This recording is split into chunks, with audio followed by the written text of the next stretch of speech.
మనం last episode లో నాగార్జున గారు స్టేజ్ మీదకి వాళ్ళ ఫ్యామిలీ మెంబర్స్ ని తీసుకొచ్చినప్పుడు హరిత గారు ఒక మాట చెప్పారు తనుజాకి, నువ్వు ఒక ముద్ద మందారం.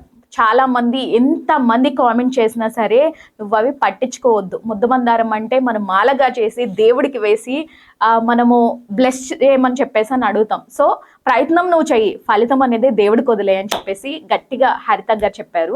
And at the same time Kalyan గురించి కూడా నేను ఇదే విషయం చెప్పాలనుకుంటున్నా. కళ్యాణ్ని కూడా ప్రతి ఒక్కరూ ఇంట్లో మన ఓన్ చేసేసుకున్నారు.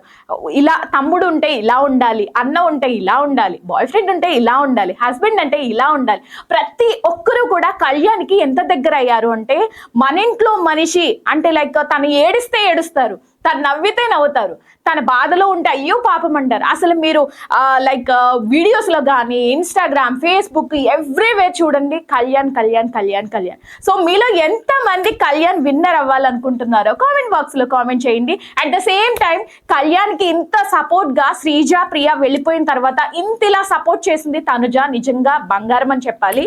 సో అంటే పాస్ట్ ఈజ్ పాస్ట్, గతంలో ఏం జరిగిందనేది వదిలేస్తే నిన్న కళ్యాణ్ని కెప్టెన్ అవ్వాలి, మీ మమ్మీ ఎంత కోరుకుంటుందో నాకు తెలీదు, నేను మాత్రం నువ్వు కెప్టెన్ అవ్వకపోతే నేను చాలా బాధపడతాను అని చెప్పిన మాటలు హౌ క్యూట్ అనిపించింది. సో మీకేమనిపించిందో కామెంట్ బాక్స్లో కామెంట్ చేయండి.